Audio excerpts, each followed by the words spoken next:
Thank you for inviting me to attend your centennial celebration. I can't tell you how much it means to me to be even just a small part of this historic moment for this organization. I am pleased and grateful for the opportunity to introduce my new book and to once again share the life story of the extraordinary woman who was Bertha Van Hoosen.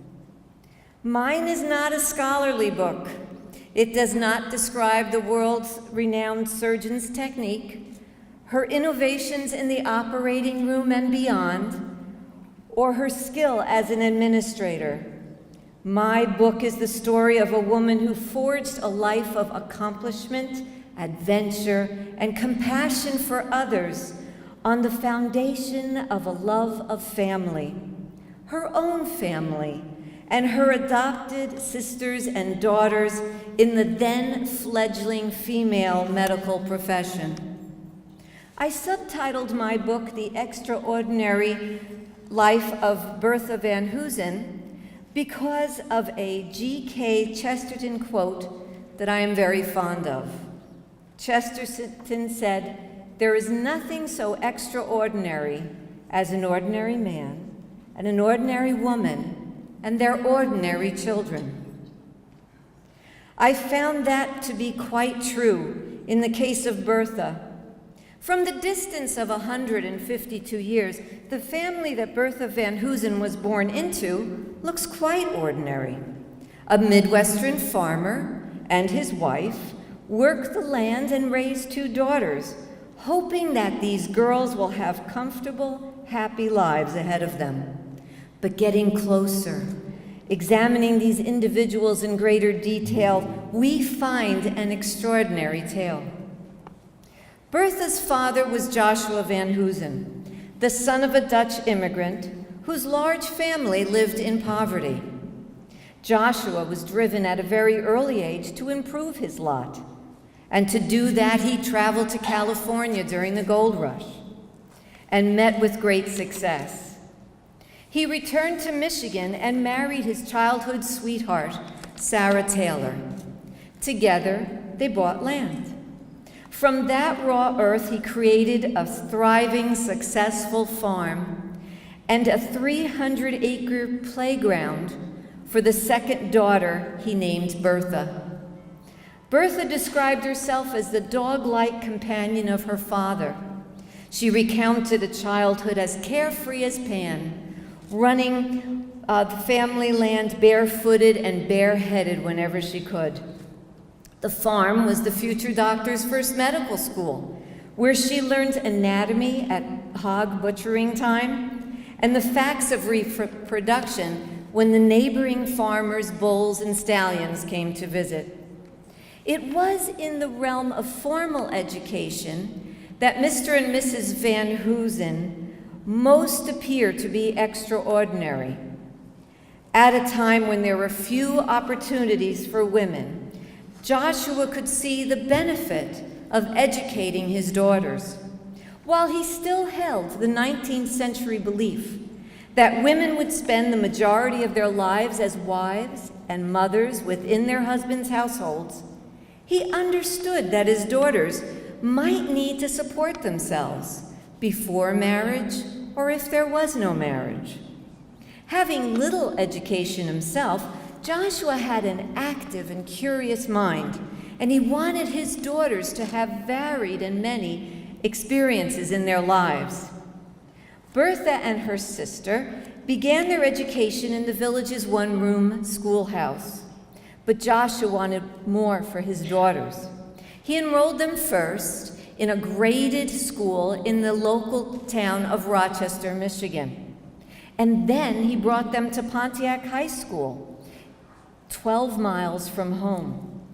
Joshua made a great sacrifice for 6 years, taking time and energy away from his farm to drive the girls to their Monday morning classes in Pontiac and to return Friday evening to pick them up at their boarding house and bring them home for the weekend. Bertha wrote that she was pre-programmed to attend university. It was always accepted that the Van Hoosen girls would go on to higher education. Late in life, her mother, Sarah, timidly told her physician daughter that she and Joshua had only had 2 children purposefully, so as not to have more children than they could afford to educate. Bertha's decision to study medicine caused a temporary rift with her parents. Sarah accepted the prevailing prejudice against women doctors and was upset at her daughter's plans. Joshua would not go against his wife's wishes and refused to continue to fund Bertha's education. Her determination and success soothed the ill will between parent and child. And before Bertha had established her first practice, her parents accepted her career choice. Bertha shared her life's dreams with her older sister Alice. Even though there was an 8-year age difference between them, they were extremely close. When separated for any reason, they wrote long, affectionate letters to each other. Bertha was Alice's blessed little sweetheart, and Bertha wrote to her older sister as her sister, companion, guide. The sisters hurried to each other whenever there was a need, and in 1892, Bertha delivered Alice's only child, breathing life into the infant as she lay motionless. Alice and her family relocated to Chicago when Bertha decided to set up her practice here. After the passing of their father, Joshua, in 1892, and Alice's husband, Joseph Comstock Jones, in 1897, Bertha became the head of a unique female nuclear family. She shared her home with her mother, Alice, her sister Alice, and her niece, Sarah Van Hoosen Jones. With Bertha as the breadwinner, Alice organized their home, oversaw the management of the family farm in Michigan, and handled the bookkeeping for Bertha's medical practice. For a little girl bereft of male influences in her life, Bertha became her niece's surrogate father. She became the parent figure most generous with her emotional support. As her private practice grew, the family was extended. It included her first patients, found among the immigrant population in Chicago's ghettos. She ministered to their illnesses, aided in their childbearing, and helped them overcome the results of marital abuse. She gave of her precious free time to assist the Chicago Women's Club in their outreach to women and children. With the growth of her professional reputation, her clients grew to include women from the city's upper classes. They were seeking help when a viable pregnancy and the delivery of a healthy infant eluded them. She kept vigil in her patient's home, lest her absence cost mother, child, or both their life. She developed twilight sleep to help with the pain of childbirth and became its outspoken proponent. Bertha's greatest advocacy was on behalf of her fellow women doctors. She wrote that she felt a responsibility to and for her sex. She wanted her work and success to set in motion confidence and optimism in other female physicians. In support of other women doctors, Bertha became a circuit surgeon.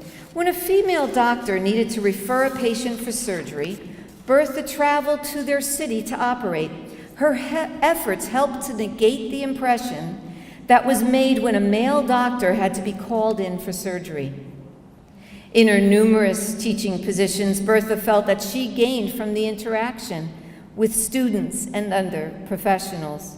She mentored young women wishing to become surgeons. She referred to them affectionately as her surgical daughters, and they responded by calling her mother and writing loving letters to their mentor until her death. She could be a short-tempered and impatient mother, but she demanded no more of her surgical daughters than she did of herself. With the founding of the Medical Women's National Association, now AMWA, Bertha wanted to promote the interest of the then 5,000 female physicians practicing in the United States. She felt strongly that women physicians must show loyalty to each other to have women advance in their field. The demise of the all-women medical schools had left women without an all-female support network. Bertha's plans for the new organization included loans and scholarships for struggling female students and a fund for the aged or unfortunate women physicians. I have another Chesterton quote that I enjoy. He said that education is simply the soul of a society as it passes from one generation to another. I believe that the American Medical Women's Association, with its dedication to enhancing education for women in medicine and its initiatives to improve health care for women and communities, is the heart and soul of Bertha Van Hoosen, being passed from one generation to another, to you, her medical granddaughters and great-granddaughters. Thank you.